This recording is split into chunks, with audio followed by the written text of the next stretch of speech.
여호와께서 모세에게 말씀하여 이르시되 이스라엘 자손의 원수를 미디안에게 갚으라. 그 후에 내가 내 조상에게로 돌아가리라. 모세가 백성에게 말하여 이르되 너와 함께 있는 사람들 가운데서 전쟁에 나갈 사람들을 무장시키고 미디안을 치러 보내어 여호와의 원수를 갚되 이스라엘 모든 지파에게 각 지파에서 1000명씩을 전쟁에 보낼지니라. 하매 각 지파에서 1000명씩 이스라엘 100만 중에서 12,000명을 택하여 무장을 시킨지라. 모세가 각 지파에 1000명씩 싸움에 보내되 제사장 엘르아살의 아들 비느하스에게 성소의 기구와 시노나팔을 들려서 그들과 함께 전쟁에 보내매 그들이 여호와께서 모세에게 명령하신 대로 미디안을 쳐서 남자를 다 죽였고 그 죽인 자 외에 미디안의 5왕을 죽였으니 미디안의 왕들은 에위와 레겜과 수르와 후르와 레바이며 또 부올의 아들 발람을 칼로 죽였더라. 이스라엘 자손이 미디안의 부녀들과 그들의 아이들을 사로잡고 그들의 가축과 양떼와 재물을 다 탈취하고 그들이 거처하는 성읍들과 촌락을 다 불사르고 탈취한 것 노략한 것 사람과 짐승을 다 빼앗으니라. 그들이 사로잡은 자와 노략한 것과 탈취한 것을 가지고 여리고 맞은편 요단강가 모압 평지의 진영에 이르러 모세와 제사장 엘르아살과 이스라엘 자손의 회중에게로 나아오니라. 오늘도 우리의 삶을 주관하시는 하나님 아버지 감사합니다. 5월 29일 우리 목요일, 오늘도 하나님께서 우리 사랑하는 성도들에게 주신 복된 하루, 오늘도 주님 말씀 붙잡고 승리하며 아름다운 귀한 열매로 거룩의 과정을 오늘도 승리하는 우리 귀한 성도들 될 수 있도록 하나님 역사에 주옵소서.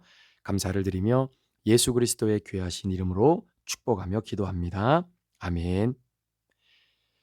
우리 사랑하는 브릿지 가족 여러분, 우리 5월 29일 목요일 우리 민수기 31장 1절에서 12절까지의 말씀을 중심으로 오늘 하나님이 저와 여러분 각자에게 주시는 주의 말씀에 우리가 함께 귀를 기울이기를 원합니다. 오늘 우리가 함께 나누게 될 이 본문의 말씀은 굉장히 중요한 본문의 말씀인데요. 그 이유 중에 하나는 뭐냐면 이제는 모세가 하나님의 부르심을 받기 마지막 직전에 하나님이 모세에게 주신 마지막 그의 명령이기도 합니다. 자, 그런데 이 명령이 뭐냐면 바로 미디안을 철저하게 처리하고 그에 대한 원수를 갚으라라고 하는 하나님의 명령이었습니다. 자, 그런데 우리가 이런 본문을 볼 때마다 다소 헷갈리는 부분이 좀 없잖아 있죠. 왜냐하면 마태복음 5장 43절의 말씀에 보면 예수님이 그렇게 말씀하셨어요. 원수를 사랑하라. 죽기까지 사랑해라. 아니, 한쪽에서는 원수를 사랑하라고 하고요. 또 한쪽에서는 원수를 끝까지 갚으라. 용서하지 말라. 끝까지 그 모든 것들을 처리해라. 이렇게 말씀하시는 이 두 가지의 말씀 안에 굉장히 영적으로 또 신앙적으로 헷갈릴 때가 너무나 많이 있습니다. 여러분, 용서하는 거 굉장히 중요합니다. 굉장히 중요합니다. 그런데 문제는 뭐냐면 오늘 하나님께서 모세에게 야, 다른 것은 다 용서해도 이것만은 용서하면 안 돼. 원수를 사랑하면 안 돼. 원수를 이해해서는 안 돼. 반드시 원수를 멸절해야 돼. 라고 말씀해 주시고 명령을 주신 내용이 오늘 본문에 기록되어 있습니다. 자, 그래서 어떤 이단은요, 구약의 하나님과 신약의 하나님이 다르다라고 이야기해요. 구약에 등장하는 하나님은 살인의 하나님, 처벌의 하나님, 심판의 하나님이다 이렇게 표현하기도 하지만 또 신약 성경에 등장하는 하나님은 사랑의 하나님, 용서의 하나님, 희생의 하나님 이렇게 표현을 합니다. 그래서 어떤 이단은 성경에는 하나님이 두 분이 등장한다라고 가르치는 이단들도 있습니다. 그렇기 때문에 구약에 나오는 하나님은 우리가 굳이 이해하고 믿고 따라갈 만한 이유가 없는 하나님이기 때문에 그래서 구약은 인정하지 않고 구약을 읽지 않죠. 오히려 우리는 신약만 있으면 된다 이렇게 가르치는 이단이 있는데 이것은 100% 이단이고 하나님의 진정한 그러한 인성과 그 신성의 균형을 완전히 잃어버린 해석이다라고 볼 수 있는 겁니다. 여러분들이 어떠한 인간적인 그런 마음, 얼마나 휴머니즘적인 생각과 사상을 갖고 있는지는 저는 잘 모르겠지만 그럼에도 불구하고 여러분 이것 하나만은 진리일 것입니다. 이 세상에 가장 인격적인 분은 바로 하나님이시다라는 거예요. 여러분, 이 세상에 살아가는 그 어떠한 사람도 하나님보다 더 사랑하는 존재는 없고요. 하나님보다 더 인격이 높은 사람은 이 세상에 존재하지 않습니다. 오늘 우리가 읽은 이 본문의 말씀이 바로 그런 맥락에서 이해를 해야 되는데, 여러분, 하나님이 얼마나 인격적인 분이신지 오늘 말씀을 통해서 우리가 한번 생각해 보기를 원하고요. 우리가 정말로 용서해야 할 원수가 있고요. 반드시 용서해서는 안 될 원수가 있다라는 것입니다. 자, 그렇다면 반드시 우리가 용서하지 말아야 할 원수는 누구인가? 자, 무조건 용서해야 할 원수, 영원히 용서해서는 안 될 원수. 자, 그 대표적인 대상이 오늘 본문에 등장하는 미디안이라고 하는 종족입니다.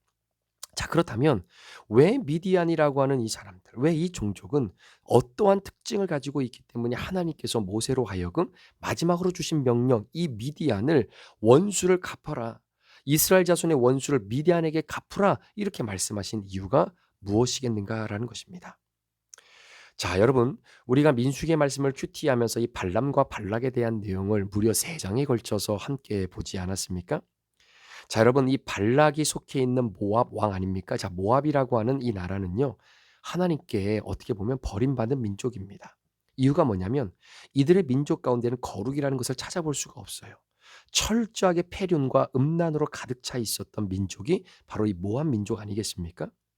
자, 그렇기 때문에 어떤 의미로 본다면 악한 민족으로 하나님께서 아예 취급하셨던 민족이 모압 민족입니다.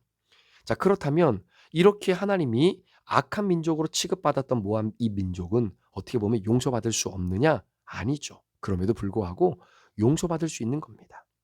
여러분 보세요. 여러분, 여리고성이 무너질 때에 그 가운데서 유일하게 구원받았던 사람이 여러분 누구입니까? 기생이라고 하는 라합이라고 하는 여인이 있잖아요. 어떤 조건과 여건을 다 갖추어 있었기 때문에 구원받은 사람이 아닙니다. 어떠한 사람과도 견주어서 내놓을 것이 아무것도 없는 버림받은 여인, 인생 취급받지 못하는 여인, 삶의 변두리에서 살아가는 사회적 약자 중에서도 약자였어요. 어떻게 보면 구원의 반열에 아예 들어올 수도 없다라고 그때 당시에는 그렇게 판명받고 살았던 여인, 바로 이 기생 라합이 여러분 이 여리고성이 무너질 때에 유일하게 구원받은 자 아니겠습니까? 그러니까 용서받지 못하는 죄는 없다라는 거예요. 출신에 상관없다라는 겁니다. 어떤 혈통을 갖고 있느냐가 중요한 것이 아니다라는 겁니다. 여러분, 성경에 보면 룻이라고 하는 여인이 있습니다. 그런데 이 룻이라고 하는 여인이 결국 이스라엘에서 온 어느 한 여인을 만나게 되고 그 여인으로부터 하나님을 알게 되죠. 자, 바로 자신의 시어머니를 온전히 믿고 섬기고 따르면서 시어머니가 믿는 하나님을 자신의 하나님으로 받아들이게 됩니다.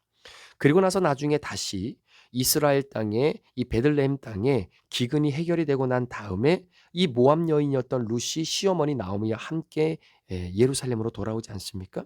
베들레헴으로 돌아오잖아요. 자, 그때 그 베들레헴 돌아와서 인생을 살아가면서 보아스라고 하는 한 남자를 만나게 되고 이 보아스와 결혼함으로 말미암아 그의 가문에 우리를 구원하실 예수 그리스도가 탄생하게 되는 겁니다. 여러분 한번 보세요. 룻과 보아스가 결혼했는데 우리 가정에, 우리 가문에 예수가 탄생했다는 겁니다. 예수가 내 후손이다. 여러분, 이것만큼 축복을 받는 사람이 또 어디 있겠습니까? 자, 그런데 여러분, 룻이라고 하는 여인이 어떤 여인입니까? 모압 여인이에요. 자, 모압 여인은 패륜과 음란을 버리지 않았던 여인들입니다. 그러한 민족입니다. 자, 그런데 그의 왕이었던 발락이 스스로 자기를 그렇게 증명하는 거예요. 내가 패륜과 음란을 버리지 않았던 민족에 속한 왕이라는 것을 다른 누군가가 정해 준 것이 아니라 본인 스스로가 그렇게 증명하며 살았던 민족이다라는 겁니다. 그러니까 하나님으로부터 미움받을 수밖에 없는 사람이었다라는 것이죠. 자, 그러니까 여러분 보세요. 발람이 저주를 받은 궁극적인 이유가 무엇입니까? 나는 미움받은 존재야. 나는 하나님으로부터 버림받은 존재의 민족의 왕이야. 나는 패륜적이고 나는 음란을 버리지 못한 그런 민족의 한 사람이야. 자, 그래서 나는 하나님으로부터 버림받고 구원받을 수 없고 하나님의 용서를 받을 수 없다라고 그렇게 판명받고 살아가는 그렇게 버림받은 존재라고 하는 그런 과대망상증에 살아가고 있었던 사람이었잖아요. 자, 그런데 그러한 과대망상증에 이가 걸린 이유가 뭐냐면 이스라엘 백성들을 바라보니까 나는 버림받았는데 너희는 사랑받고 있다라는 거예요. 나는 용서받을 수 없는 자들인데 너희는 그렇게 죄를 짓고 불평하고 원망해도 하나님이 용서해 주시는 용서받을 수 있는 민족이다라는 겁니다. 자, 그러니까 나는 버림받았는데 너희는 구원받았어? 그러니까 이스라엘 백성들에 대한 증오감이 생기기 시작하는 겁니다. 네가 없었으면 내가 구원받을 수 있고, 네가 없었으면 내가 용서받을 수 있고, 네가 없었으면 내가 그렇게 하나님의 사랑받을 수 있는 사람이었는데 너 때문에 내가 미움받고 너 때문에 용서받지 못하고 너 때문에 내가 버림받은 존재가 된 거야. 철저한 이스라엘 백성들에 대한 미움이 사라지지 않는 것이죠. 그런데 여러분 어떠십니까? 그렇게 모압이라고 하는 이 나라, 그 모압 민족이 하나님의 버림을 받았다 손 치더라도 하나님이 그렇게 그들의 운명을 결정해 놓은 것은 아니었잖아요. 특별히 하나님께서 이 발락 왕을 통해서 이스라엘 백성들을 저주할 때 하나님이 이들에게 다시 한번 기회를 주십니다. 심지어 천사와 이 나귀를 동원하셔서 하나님이 이들의 가는 길을 막으시잖아요. 그럼에도 불구하고 그 길을 어떻게든 뚫고 가서 이스라엘 백성들을 저주하게끔 하는 그 일들을 포기하지 못한다라는 겁니다. 그리고 이들이 다시 바알 산당에 올라왔을 때에 어떻습니까? 하나님께서 발람의 입을 통해서 저주가 아니라 이스라엘 백성들을 향한 축복의 메시지가 전해지는 것을 3번이나 보여주시잖아요. 그럼 발람이 그렇게 하나님의 말씀을 가지고 이스라엘 백성들을 저주하지 못하고 축복했을 때 발락이 그걸 깨달았어야 되는 건 아니겠습니까? 그러니까 하나님이 기회를 주시는 거예요. 기회를 주시는 겁니다. 3번씩이나 기회를 주시는데도 불구하고 발락이 돌이키지를 않는 거지요. 돌이키지 않아요. 그리고 돌아와서는 기회와 용서의 시간이 주어져도 절대로 돌이키지 않고 끝까지 하나님을 대적하는 모습으로 남게 되는 것이죠. 자, 그게 오늘 본문의 대표적인 것이 바로 미디안이라는 겁니다. 여러분, 이 미디안이라고 하는 종족은요, 우리의 원수인 마귀의 특징과 너무나 동일하다라는 거예요. 자, 여러분, 우리가 이 땅을 살아가면서 굉장히 중요한 걸 하나를 구분해야 되는데, 자, 약한 것과 악한 것을 구분할 수 있어야 되는 겁니다. 여러분, 약한 것으로 인해 지어지는 죄와 악한 것으로 인해 지은 죄를 구분할 수 있어야 된다라는 거예요. 여러분, 다윗이라고 하는 사람을 한번 생각해 보십시오. 여러분, 다윗은 인생을 살아가면서 하나님 앞에 거룩을 유지하기 위해 너무나 몸부림쳤던 대표적인 사람 아니겠습니까? 사실 다윗은요, 정말로 그의 2세의 아들로 태어나서 막내로 살아가면서 부모로부터 받지 못했던 사랑, 그것으로 인해 가지고 있었던 애정 결핍이 결국은 무엇으로 드러나냐면 성적인 어떤 도피성으로 드러나게 되는 겁니다. 성적 문제로 드러나게 되는 거예요. 그가 악한 사람이었기 때문에 그런 밧세바를 취하고자 하는 성적인 그러한 악한 존재의 어떤 이 DNA가 있었다라고 말하기보다는 다윗이 원래부터 갖고 있었던 약한 부분, 그 애정 결핍이 너무나 많았는데 그것으로 인해서 드러나게 되어지는 바로 그러한 죄의 결핍들, 이러한 부분들을 성경이 조명하고 있는 것이죠. 자, 그렇게 죄를 짓고 넘어졌던 다윗의 모습을 통해서 우리가 발견해야 될 또 한 가지 중요한 것은, 그렇게 죄를 짓고 자신의 죄가 드러나잖아요. 절대로 그 죄에 대한 책임을 전가하지 않습니다. 내가 부족해서 그렇다라는 거예요. 내가 죄인이기 때문이다라는 겁니다. 내가 연약해서 그렇다라는 겁니다. 내가 죄 가운데 늘 넘어지는 그러한 자이기 때문에 그렇다라고 절대로 죄에 대한 책임을 다른 누군가에게 전가하지 않습니다. 그러니까 약함으로 인하여 넘어진 죄의 결핍, 죄의 문제, 죄의 결과를 가지고 내 모습을 돌아보는 거죠. 그러면서 내가 부족했구나, 내가 연약했구나, 내가 죄인이었구나, 내가 정말로 나약했구나, 내 자신을 돌아보면서 조금씩 성화의 진전이 다윗에게 있었다라는 것이죠. 자, 그런데 여러분, 마귀의 인격은 이런 다윗의 인격과는 달라요. 약한 인격이 아니라 악한 인격입니다. 책임을 전가하죠. 여러분, 책임을 전가하면서 억울해합니다. 내가 이렇게 되지 않았어야 되는데 저 사람 때문에 그렇다라는 거예요. 발락도 마찬가지입니다. 내가 과대망상증에 휩싸여져서 하나님으로부터 버림받았지만 다시 주님 품으로 돌아가지 못하는 이런 패륜과 음란이 가득 차 있었던 것은 다른 누군 것이 아니라 바로 이스라엘 백성들 때문이다라는 것 기억하십니까? 너희들이 사랑받지 않았으면 내가 받았고, 너희들이 구원받지 않았으면 내가 구원받고, 너희들이 하나님의 용서함을 받지 않았다면 우리가 용서함 받을 수 있는 민족이었는데 너희 때문에 그렇다라는 이야기예요. 그러니까 내가 넘어지고 죄 가운데에 부족함으로 끊임없이 죄의 무릎을 꿇는 내 모습을 볼 때마다 이것은 나의 약한 것이 아니라 나의 악한 것으로 인한 것이다 라고 하는 생각이 있죠. 그러니까 책임을 전가하고 그걸 억울해하는 겁니다. 여러분 잘 보세요.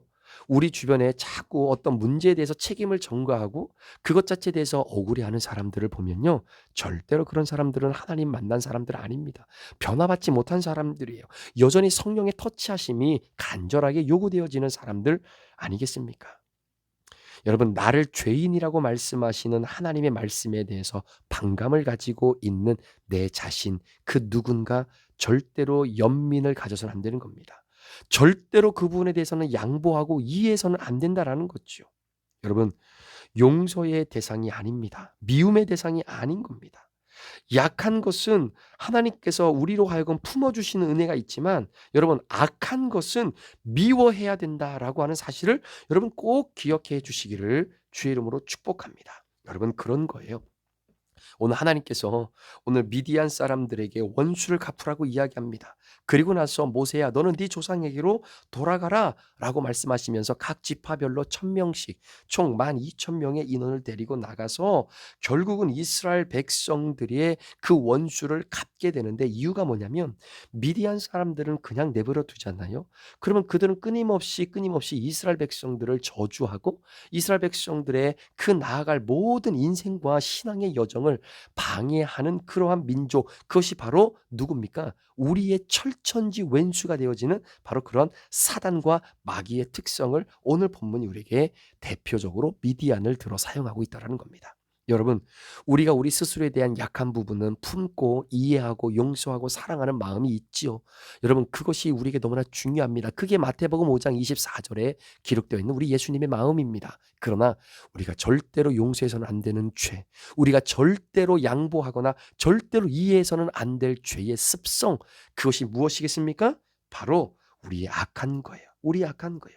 책임을 전가하고 억울해하고 나를 죄인이라고 말씀하시는 그 하나님의 말씀에 반감을 갖게 만드는 모든 우리 주변의 요소들, 이것이 바로 미디안이고, 우리가 용서해서는 안 되고 받아들여서는 안 되고 철저히 끝까지 피 흘리기까지 싸워 하나님 앞에 우리의 믿음을 견고하게 세워 나가야 되는 바로 그러한 우리의 대상이다라는 것입니다.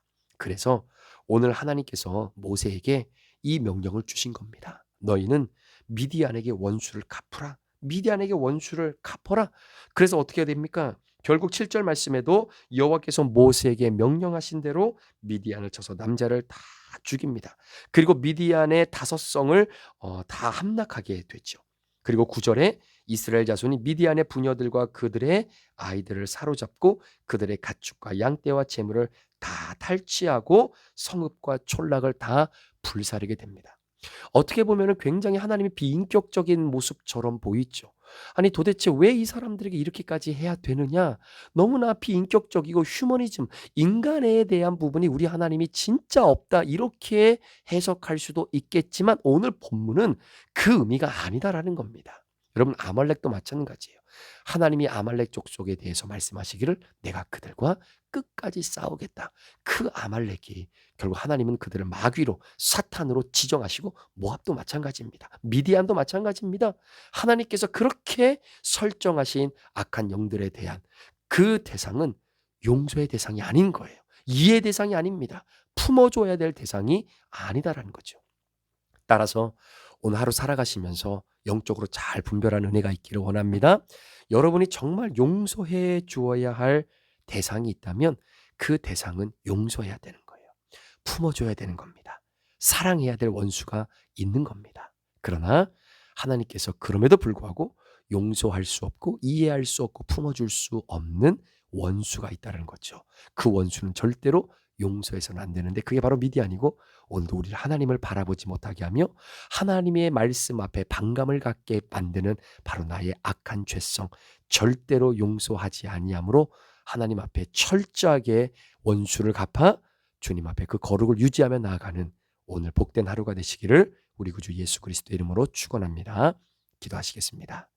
하나님, 오늘 하루 살아가면서 내가 용서해야 할 대상이 누구인지, 또한 반면에 절대로 용서해서는 안 될 내 안에 있는 죄가 무엇인지를 영적으로 분별하여 그 대상을 잘 파악할 수 있는 하나님의 사람들 되도록 오늘 우리의 삶을 인도하여 주옵소서.